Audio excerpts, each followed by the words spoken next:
question doesn't probably need to be on the internet. Oh, yeah. It's not chemistry related. Okay, so, whoop. Come on. Uh-oh, I'm lagging. Thank you. You guys can see my eczema cream there. Okay, so we want to talk about molar conversions.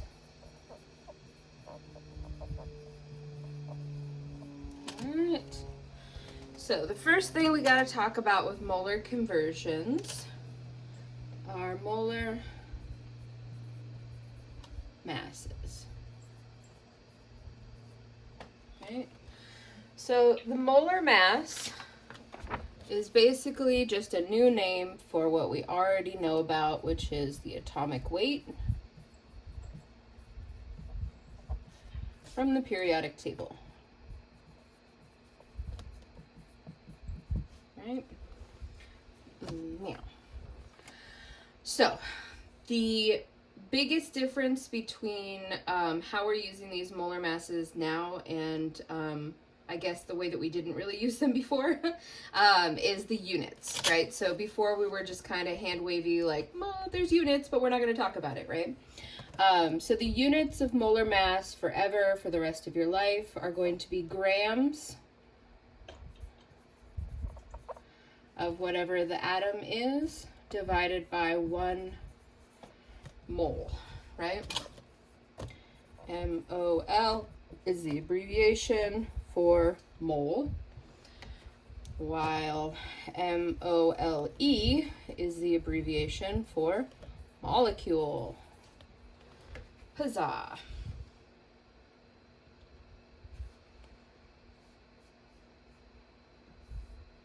Cool.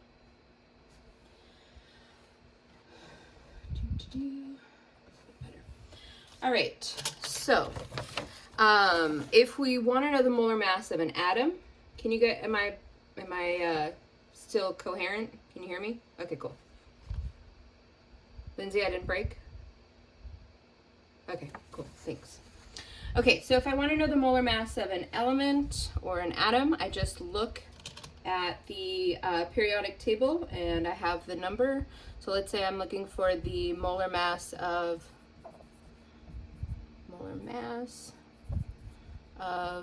bromine, right? What would the molar mass of bromine be? 79.904, but do you round it all? I don't. Okay. I couldn't have put that line in a worse place. Whatever. Sorry, you guys. Oh boy. Must be Friday. Myself saying I can do better. So I usually don't.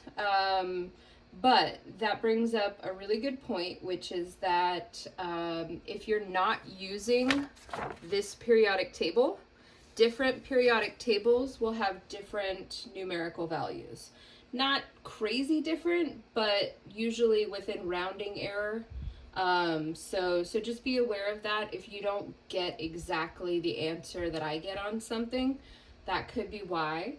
But personally, I would appreciate it if you use this periodic table, because then anything that I have graded automatically won't automatically mark you wrong, right? So just makes life a little bit easier. But again, if you're using a different periodic table, it's not the end of the world.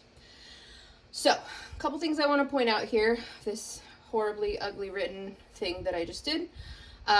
So, grams is always going to go with the bigger number, okay?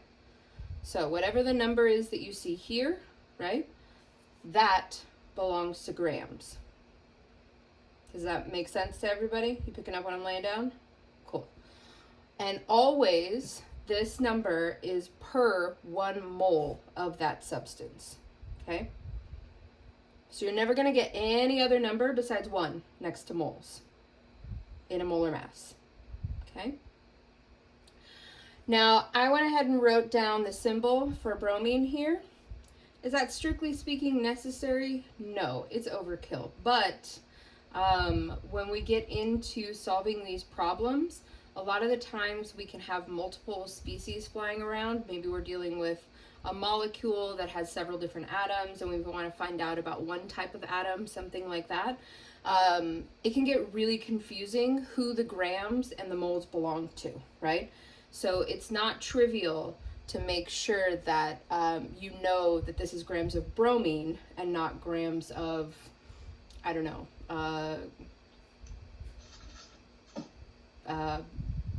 bromate. I don't know. Sorry, not very creative today, apparently. So does that make sense, though? Is everybody all right with that? Coolsies. All right, so the molar mass for atoms, we would get straight off the periodic table. But if we want to do molar masses for molecules or compounds, we can do that too. So the molar mass of a molecule or a compound is just the molar masses of all of the atoms added together.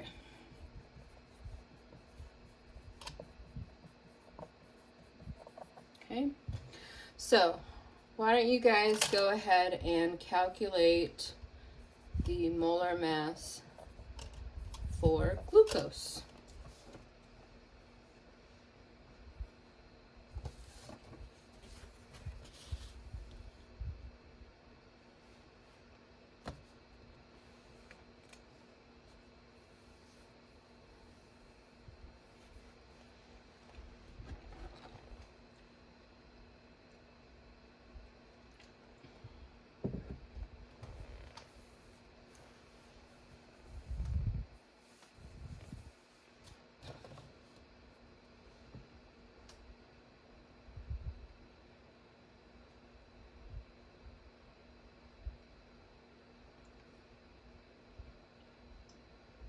It's 180.096. Yeah, let's give it just another minute. I think probably there's still some people working, but I'm going to let you guys start on your own, and then I'm going to walk you through how I would find it. But yes, that is correct. Oh, sorry, Professor, my laptop got broken, so I borrowed my friend's laptop. Oh, no problem. Johnny Lynn. Sorry. The laptop struggles are real, I know. I'm like, I live in constant fear of my laptop dying, and thankfully everything that I need on my computer is in the clouds now, but if I didn't have my computer, I wouldn't have a job. Like, I couldn't do this, so yeah, it's stressful. Okay, so first thing I would do when I'm trying to find the molar mass of a compound is I want to figure out the molar mass of each one of the atoms. So I'll usually write out the chemical symbol. And again, this isn't magic. I got this straight off of the periodic table, right? I've got hydrogen.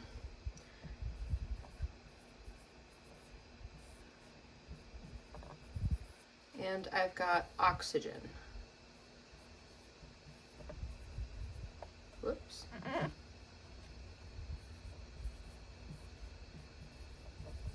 Right?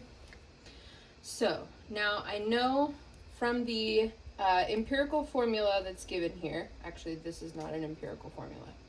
This is a molecular formula. This is a good question. So, empirical formula versus molecular formula. Lindsay. Juan Carlos, anybody? Sorry. I forget. Would it be? I don't remember. So. The lowest ratio? It should be the lowest.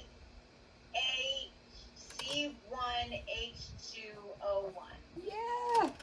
So that would be the empirical formula. And this is the molecular formula, right? So if you're not familiar with those terms, that's something you're going to need to get familiar with. It won't be on the quiz that's coming this week, though, right?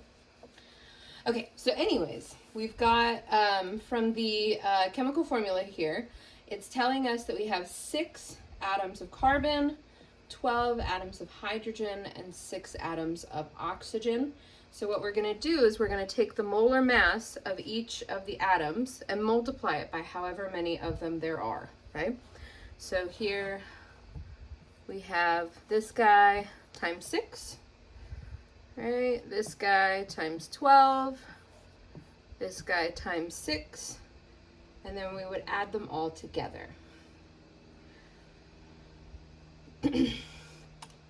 So for carbons, what do you guys get when you do, did you do it this way? Or did you, Yeah, okay, I cool. got 72.006. Cool. And for hydrogen, 12.096.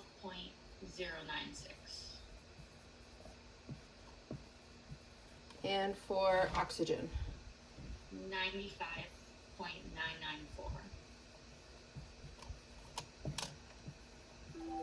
All right, so what's our total molar mass?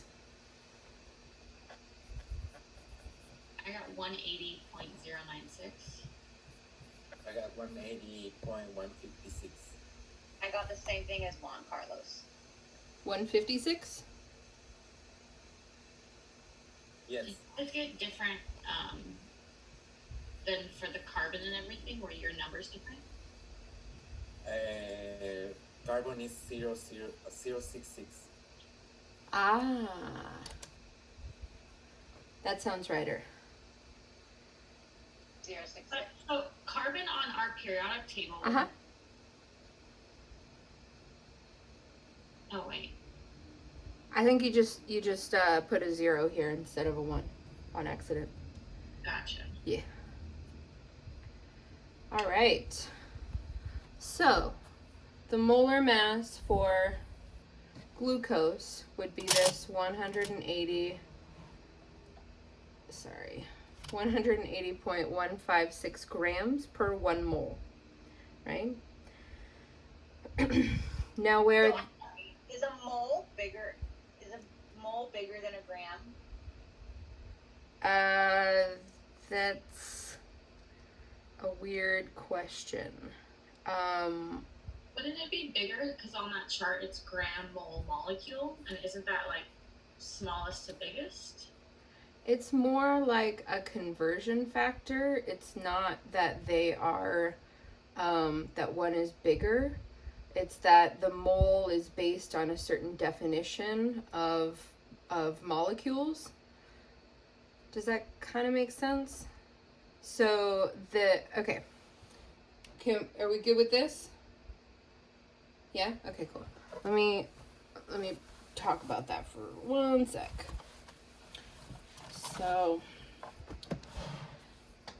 1 mole is equal to 6 point, oops.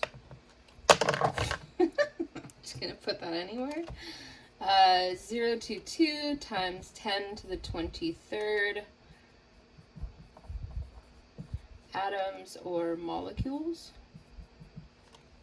Okay. And this conversion factor, which is also called Avogadro's number, right? This conversion factor is based on the number of carbon 12 atoms in 12 grams of carbon. Right? So literally 1 mole is the number of atoms of carbon 12 in 12 grams of carbon.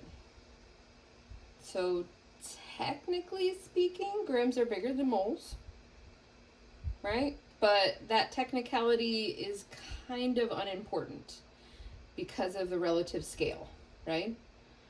So does that kind of help? they're basically, moles are just basically a way to be able to convert. Exactly. So It's like the middle ground. yes, so we have grams are things that we can measure, right? So we can put this on a scale and measure it. And then we have this quantity, a mole. And we have atoms or molecules. And these guys are super, super, super, super freaking small, right? So small. Just looking at a drop of water, you would have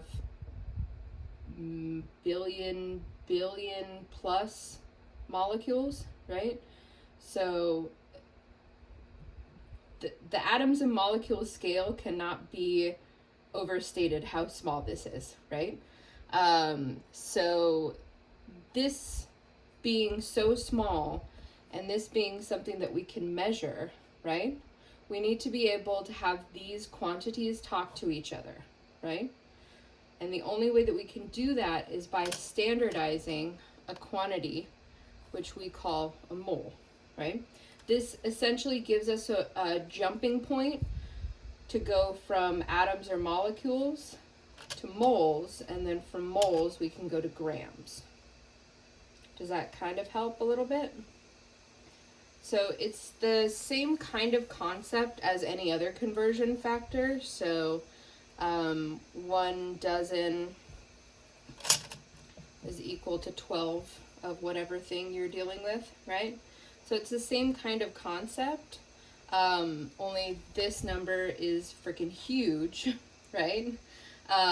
So if we were to work with everything in terms of atoms and molecules, it would be super annoying, / impossible up to a certain point, right? So I don't know about you guys, but you probably never played with your calculator enough to know this, but your calculator's exponent can only go up to 99, right? So you can imagine a scenario where you could be dealing with, you know, the number of molecules that make up a star, right? And you would be off the map with this.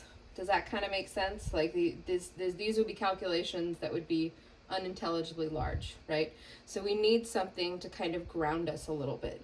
Does that help you understand the motivation there? Any questions?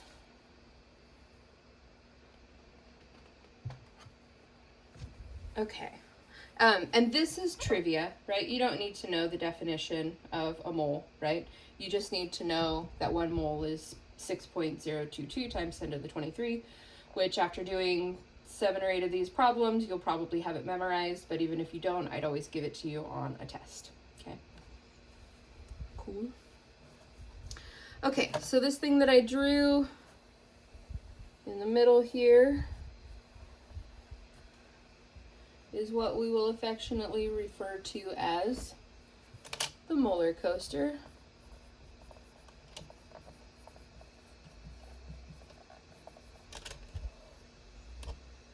So, if we're trying to go between grams and moles, right, we need a conversion factor that has both units of grams and moles, right?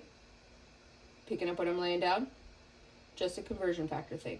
So what conversion factor do we always have that has units of grams and moles? Molar mass. The molar mass, exactly, right? So we have the molar mass.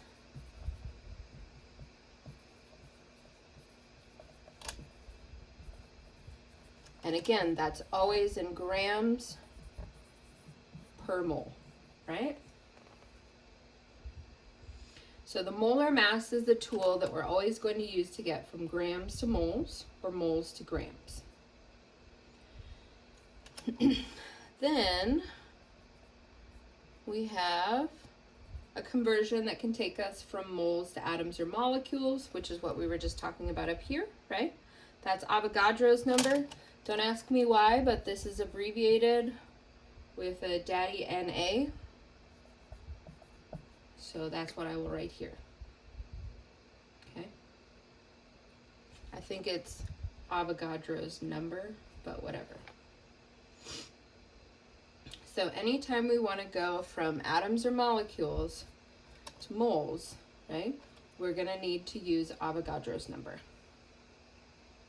And his number, or that number, is atoms over mole?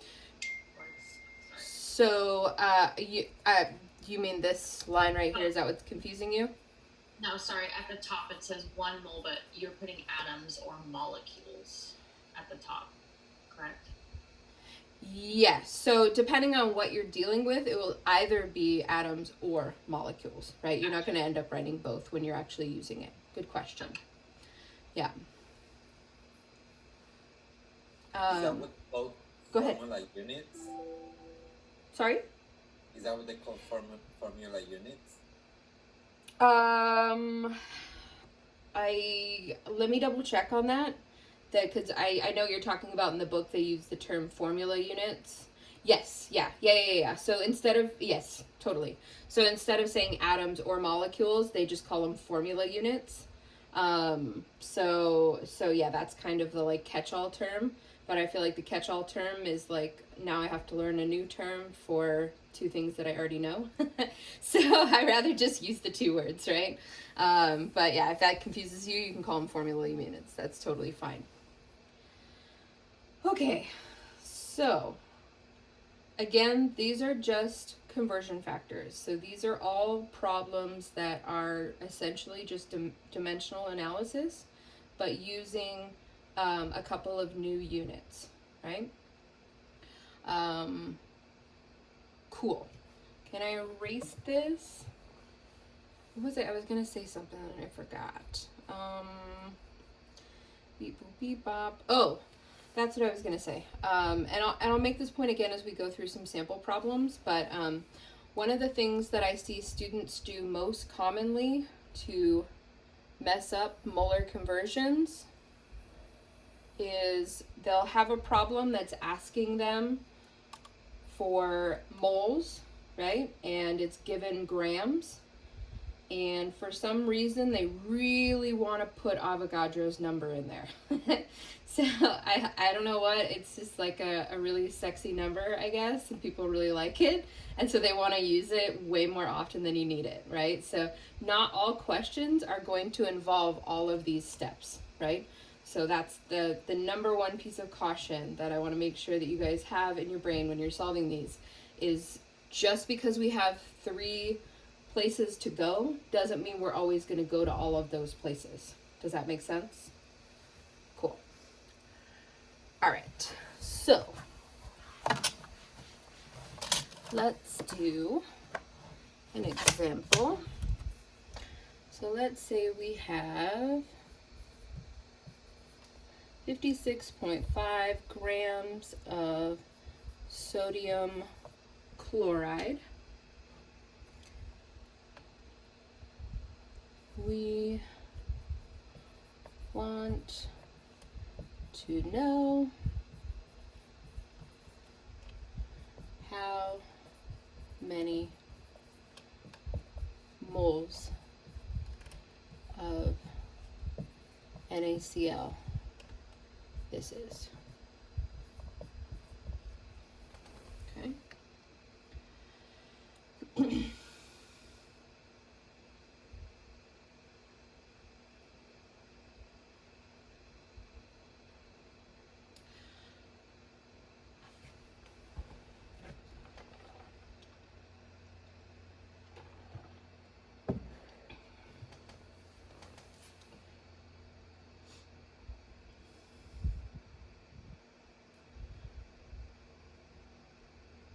So, the first thing that I want to caution you about is when you see these problems asked in Canvas in a problem, I'm probably not going to abbreviate anything.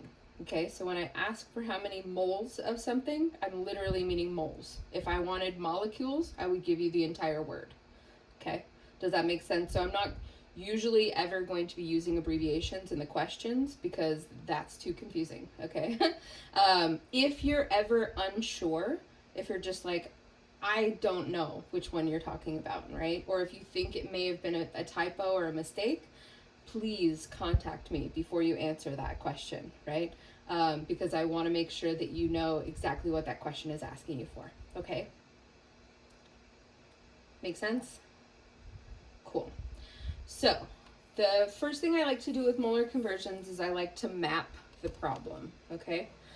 So I think we talked a little bit about mapping when we were talking about dimensional analysis, but these maps will be a little more straightforward.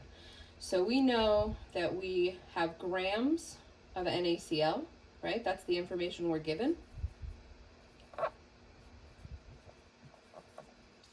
And what are we asked to find?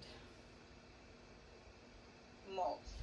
Moles of NaCl, right?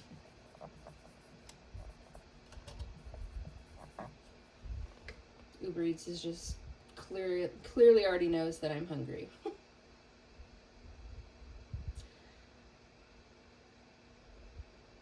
So, this is a pretty straightforward map, right? It's only 2 steps. And going from grams to moles, what am I going to need? What piece of information or what conversion factor? The molar mass. The molar mass, right? So I'm going to need the molar mass of NaCl, right?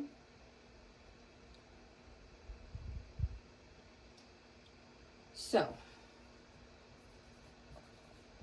what's the molar mass of NaCl? 58.44. You guys are fast. 58.44? 45, Yeah. yeah.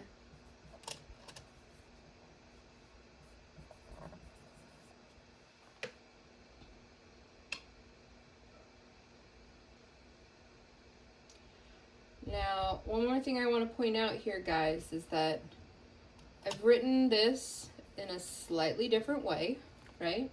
An abbreviated way, but it says exactly the same thing as what I was writing before, which was this, right? Is everybody comfortable with that? Cool.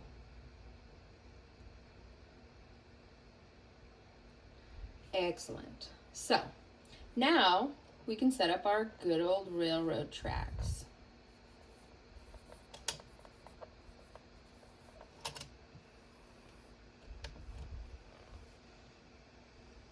Right? So, I have my molar mass, right? And I know I want to get rid of grams, so I want grams to cancel. So what number should go on the bottom here? 58.44. 58.44 grams of NaCl for every 1 mole of NaCl, right? Questions about how we figured that out? So we have grams of NaCl up here. We'll cancel with grams of NaCl down here.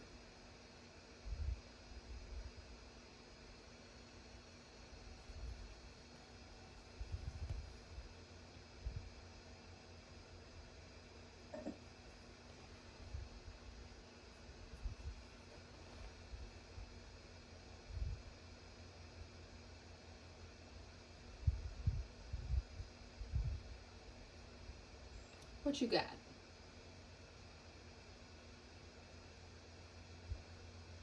I got 0.966. Yeah, I got that too.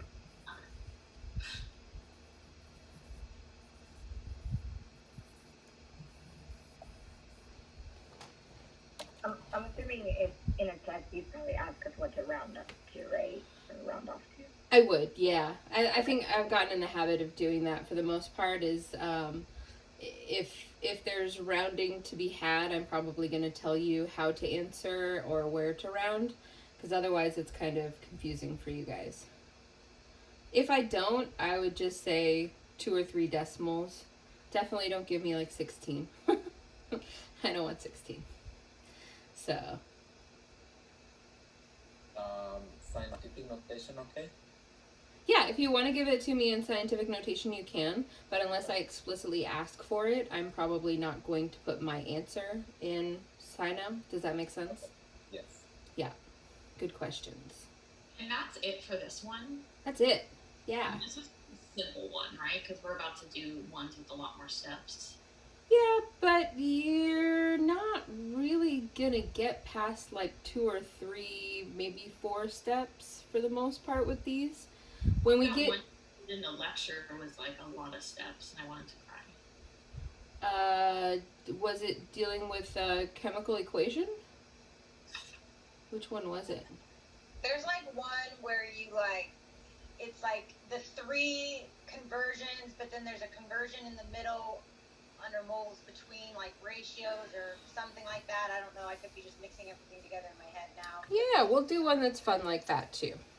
What about like one like on the homework where it's you give like a copper cube has a length of 14 point whatever centimeters. Like what? What is that mean? So And then find the what, and then you give the density, and then you're like, well, find this. yeah, so if you have the density and you know that the it's a cube, you said, right? Yes. So you know, if you know the length, then you can find the volume. Because a cube is just length times length times length. Okay. Right? But, okay. I would give you those formulas on an exam. I wouldn't ask you to know that a cube was length cubed. But hopefully with the dimensional analysis that you guys have worked on so far, you have a little bit of an intuition about the fact that you expect a length will be translated into a volume, right? So that you can get the mass of the cube.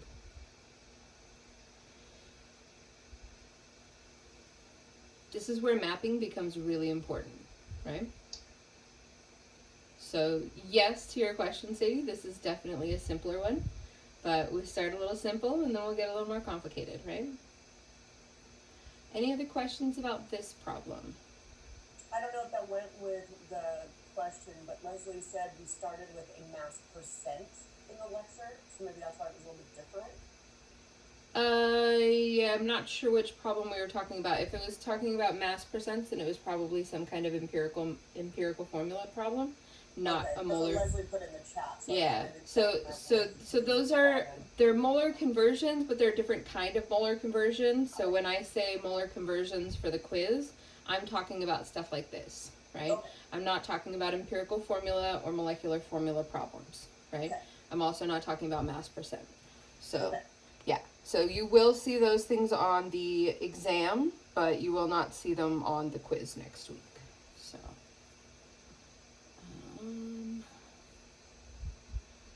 perfect. Is it okay if I erase, guys? Excellent. Okay. So.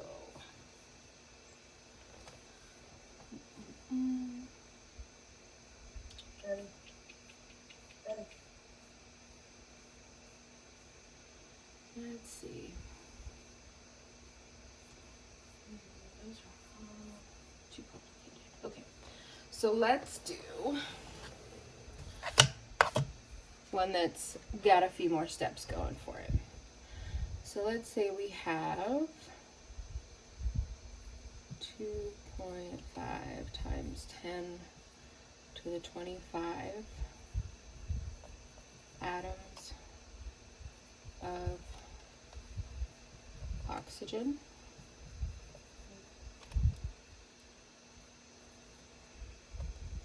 In a sample of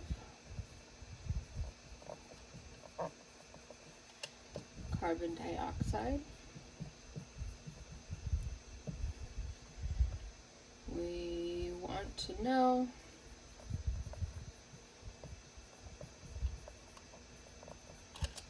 how many grams of carbon dioxide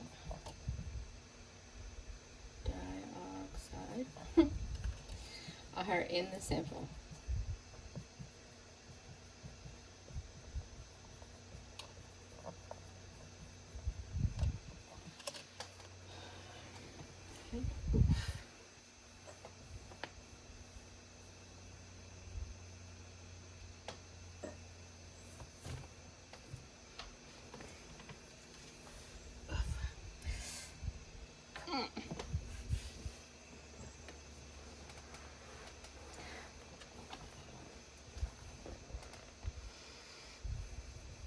Okay. So, for a problem like this, we're going to require a slightly more complicated molar coaster. So it's going to have one extra step stuck to it. Does everybody have the problem written down so I can flip the board over? Yeah, we cool? It'll come back, so.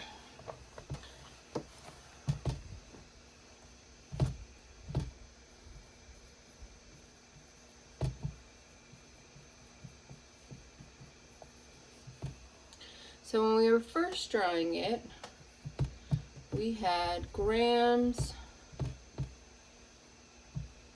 to moles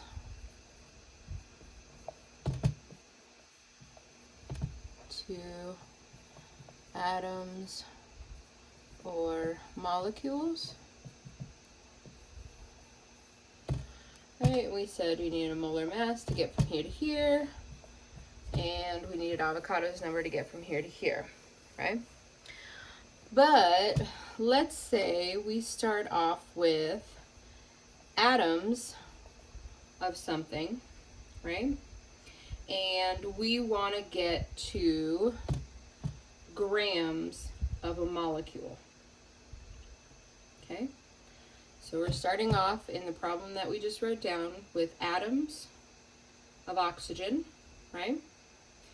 And where we're going is to molecules, grams of molecules. Does that make sense, guys? Whoops.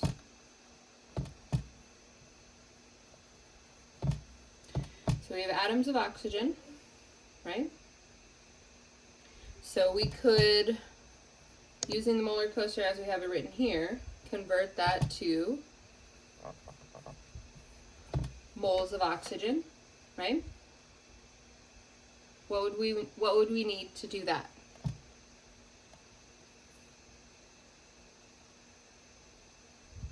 The avocado number. Yeah, avocado's number, right? But now we want to go from moles of oxygen to moles of carbon dioxide, right? So here we've gone from atoms to moles, right? But now we want to go to moles of something else, right?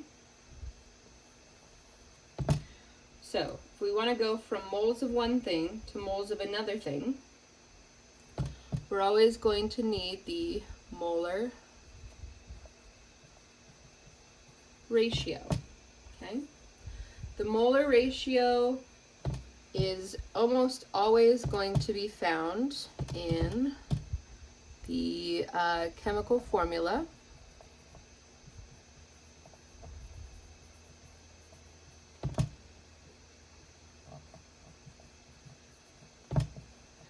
Right, so it's the same molar ratio that we're dealing with when we talk about the empirical or the molecular formulas, right?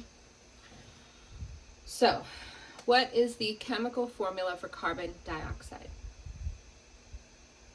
1 carbon for 2 oxygen. So we have CO2, right? Is everybody with me there? So if I want to go from moles of oxygen to moles of carbon dioxide, right? Then I need to know how many oxygen atoms there are for every 1 molecule of carbon dioxide. Does that make sense? That's the conversion factor that we're talking about. So for every 1 of these guys, right, carbon dioxide, how many atoms of oxygen do I have? 2. 2, right?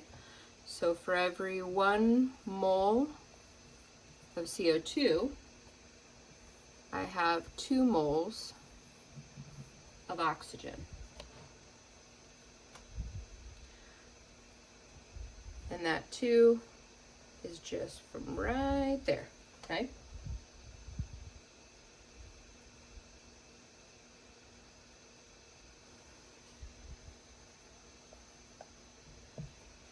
That's our molar ratio, okay?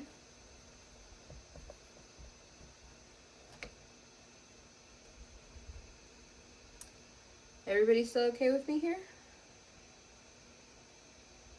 Kind of, sort of. Cool. So now I've gone from moles of one thing to moles of another.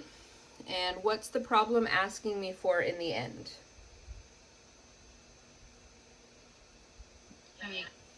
CO2.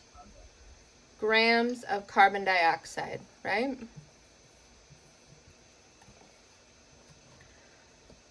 So now we're just going from grams to moles, right? Or moles to grams. So what piece of information do I need? Molar mass. Molar mass, right? Specifically, I need the molar mass of carbon dioxide.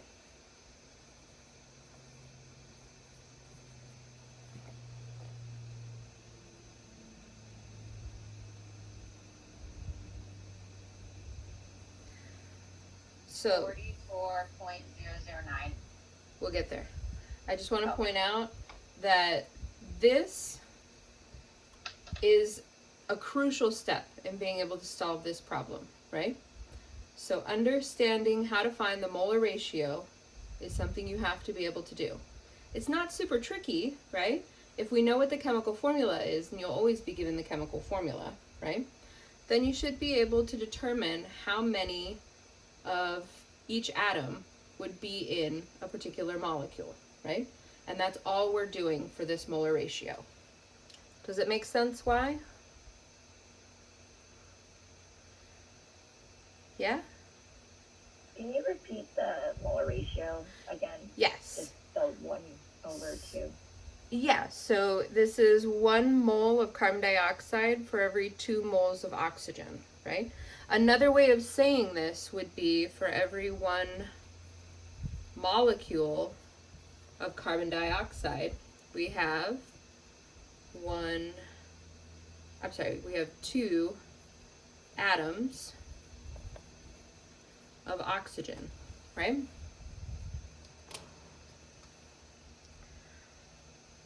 So, why is this thing the same thing as this thing?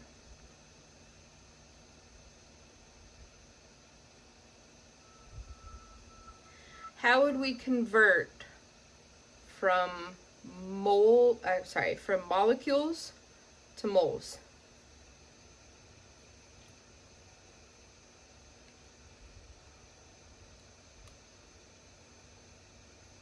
How would we convert from molecules to moles?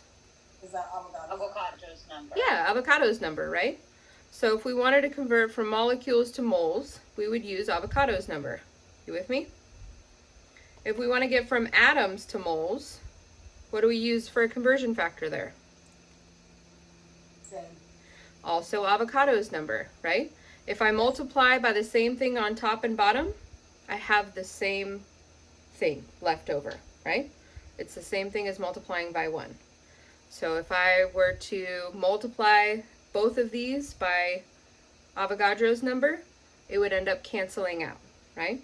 So that's why this is the same as this, right? They're interchangeable.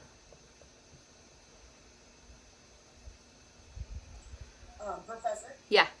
Sometimes we also see, like, this would be written out with the 1, the 2 dots, and the 2. correct? Say that again? Ratio. So you would write like a ratio, 1 with the 2 dots in the middle. Yeah, but in this context, I don't think that's super helpful. I mean, it is this. It's Like that? it's saying the same thing. Okay. Yeah, but the idea here is that we're writing it in a more dimensional analysis friendly way. Yeah. But yes, you're totally right, Sarah. So it could be 1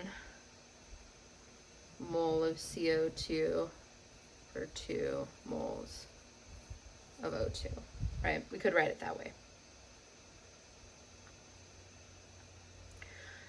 Another important thing that I want to talk about here is the fact that I wrote this in terms of carbon dioxide on top and oxygen on the bottom, but really the ratio doesn't matter whether it's got oxygen on top or carbon dioxide on bottom, right? It's the same ratio, right? So this could be flipped over and it would be saying the exact same thing, okay? Does that make sense? Cool. So that's another thing with dimensional analysis that I think really stresses students out is sometimes you're going to need to use this factor and sometimes you're going to need to use the inverse of this factor, right? Meaning flipped over. Coolsies?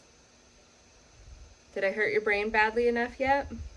Okay, so now let's take all this gobbledygook and let's bring it back over here, right? So everything we just did, that was all just a setup, basically, right? Yep. To even start the program. Mm-hmm. Yes.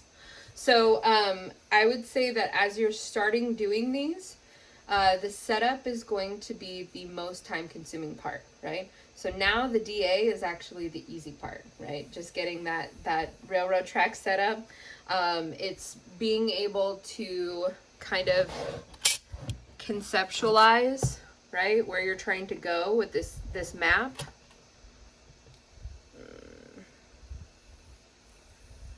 I think that is the most challenging thing to do in the molar conversion problems, right? It's not hard, but it's time consuming. Does that make sense? Yeah?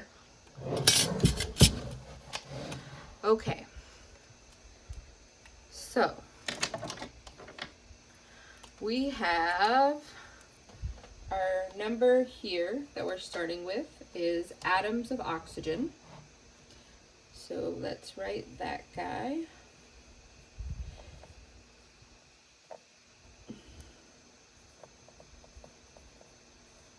Here. Sorry. Now, from our map, we said, starting with atoms of oxygen, where should we go first? So moles of oxygen? Moles of oxygen. So, if we want to go from atoms to molecules, atoms to moles, there we go. We want to use Avogadro's number, right? Everybody with me? So, does that really big number belong on top or bottom? Bottom, right? Now, if that wasn't intuitive for you, you should be thinking that this 10 to the 23 being on the bottom is going to cancel out most of this huge number on top, right? If you end up with a number that's like 10 to the 49th power, that's crazy pants, right? So we want to be, when we're going from atoms to moles, we always want our number to get smaller, right? Does that kind of help you intuitively know where this guy should belong? You're like, no, whatever. I don't want to talk to you anymore, Danica. Cool. I love you. Actually, you putting it out made it clearer to me than when it was said. Like seeing that it looks the same, like the 10 to 23, 10 to 25 Right. out of oxygen. you writing it out makes sense to me rather than when it was said. I was like, why does it go down there? We should be canceling out. Right. Yeah. So, and this is where, again, it becomes really important to make sure that you have the complete units, right? So complete meaning I have moles of oxygen here, not just moles, right? If I just wrote moles, then I have no idea what my next step is, right? I don't know what unit I'm trying to get to. Does that make sense? So it's really important that you write detailed units here. Okay? Why is it atoms of oxygen on the bottom? Is it just because we know we have to cancel that out? Yeah, that's always the name of the game with dimensional analysis, right? Yeah. Does that make sense? Yeah. I think because it's avocado's number, we're kind of like, why is it avocado's number with Adam? Oh. Yeah, I think that's like we're just throwing it in there because we know we got to get rid of it, basically. So this would either be atoms or molecules of something, right? Yeah. But in this case, because we're starting off with atoms, it has to be atoms. Does that help? Sadie, does that help you? Yeah, that does help. Okay. And for the oxygen, we just because we know we're doing oxygen. Exactly, because we started off with oxygen. That's what the problem told us, right? Okay. Yeah, totally. Okay, so here's where I think there's two really important schools of thought on solving molar conversion problems. You can either set up one long railroad track, or you can do each piece of the map separately, okay? I think some people find doing one step at a time is much easier for them conceptually than doing an entire long railroad tracks, but both work equally, okay? How would you even fit a whole one on a piece of paper? Because I would rather do that, but I feel like I'm almost out of room on my paper anyway. Yeah, so honestly, I would, it's not fancy or like cute, but I would probably just write like this and then just kind of recontinue it down here. Again, not cute, but it works, right? But just for simplicity's sake, guys, let's go through and do this one stepwise so that we can kind of see how that looks. I think it makes it a little bit easier when you're first starting out with this. When you get a little more confident, then doing multiple steps is no big deal, right? Okay, so just looking at this problem, I'm thinking I have a power of 10 to the 23 on the bottom and a power of 10 to the 25 on the top, right? Can I cancel some of that? Yes. Yeah. So it'd be a power 2 at the top. Uh-huh. Yeah. Which is a lot easier to put in your calculator, right?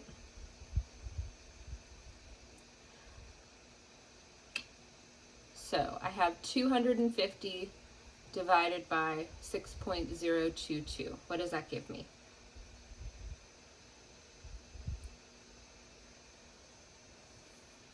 $4.151 times 10 to the 1.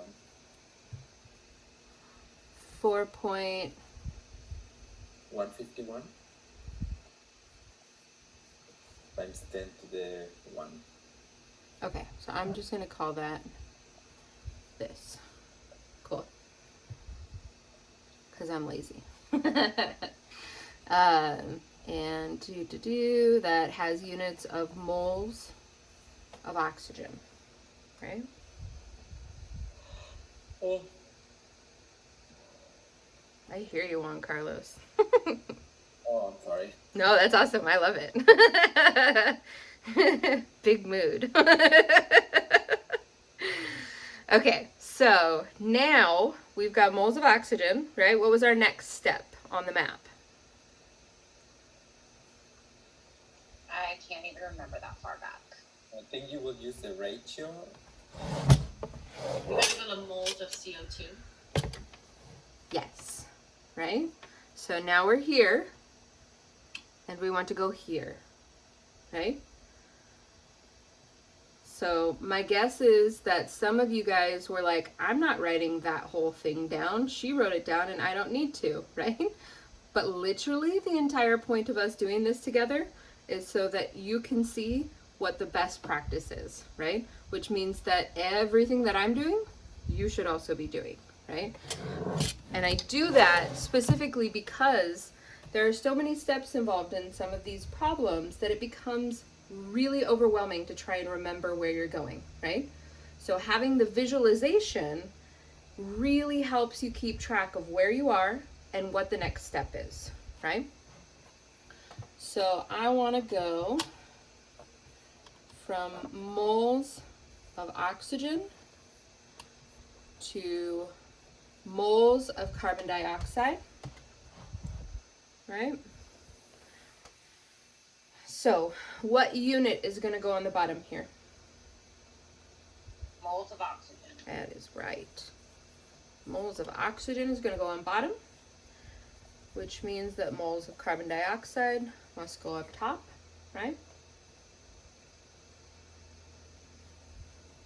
And from the chemical formula, we can see that for every one of these guys, right, we have 2 oxygens, right? I have kind of maybe a dumb question. Not at all. What's up? So like in my head, Uh-huh. when you write that ratio, it's like saying, like I'm thinking you were separating like the carbon and the oxygen, but in reality, it's just the oxygen we're given, like separating two separate things. Yes. So it's more, it's not about separating them, right? So we're not saying here's our carbon and here's our oxygen, right? What we're saying is in this pizza, we have 4 ounces of cheese, right? The pizza, the cheese is part of the pizza, right? Right. But we're just looking at one little piece of it. Does that make sense? Okay. So it's kind of like looking at one ingredient in a recipe, right? Got it. The Okay, overall- I was just, like in my head, I was thinking like, okay, well the ratio of oxygen, well what's the ratio of carbon? Like I was like, Right. No. So like, why are we separating the other one? Totally.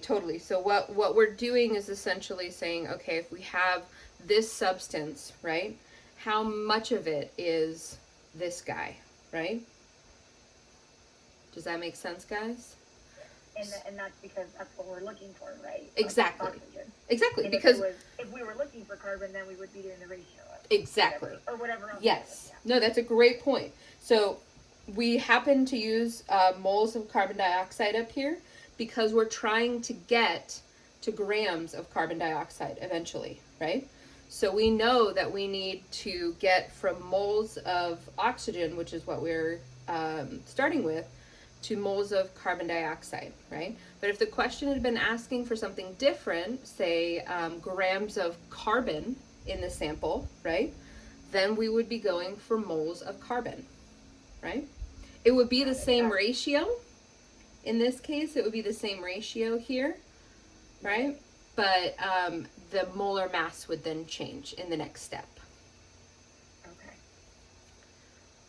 So, yeah. So these guys cancel, and we get, what is that, 20.75? Did I math? 76. Okay. I We're- got 7.5. Yeah, Oh, I wrote, I'm sorry, yeah. It's because I didn't write down the 1, sorry. Yeah. It doesn't really matter, it's rounding, it's fine. And that's moles of CO2, right?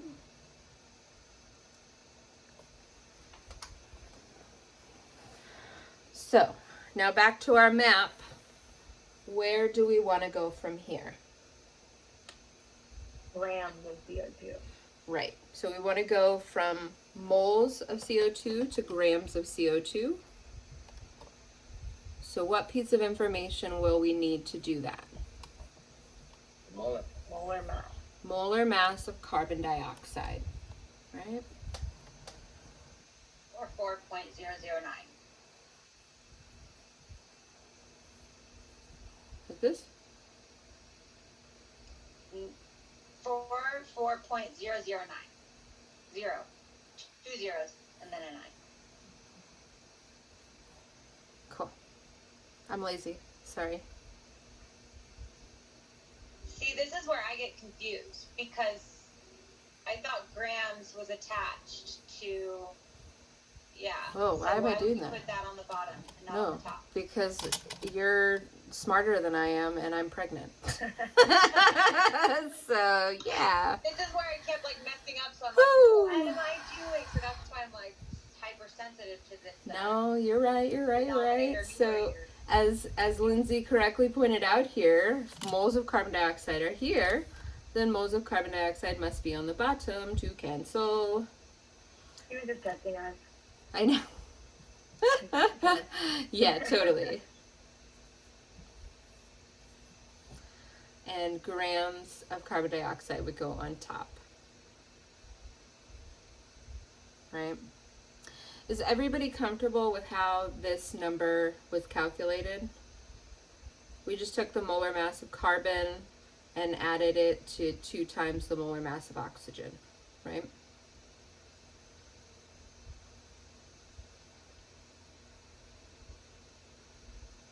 No? Will you repeat it one more time? I'm sorry.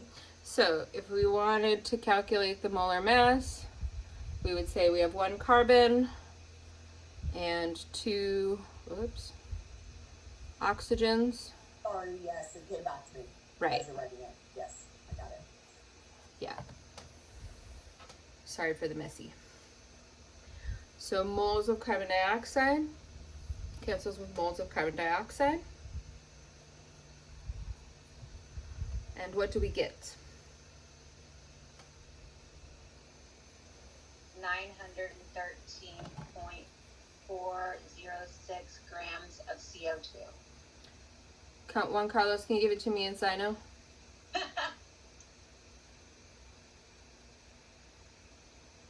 think I did something wrong. I got 913.626. I got 0.427. Okay. So we're all good. Go ahead. 9.136 times 10 to the 2. Oof. I can do better, you guys.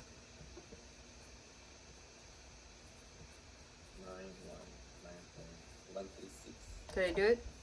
Yes. Cool.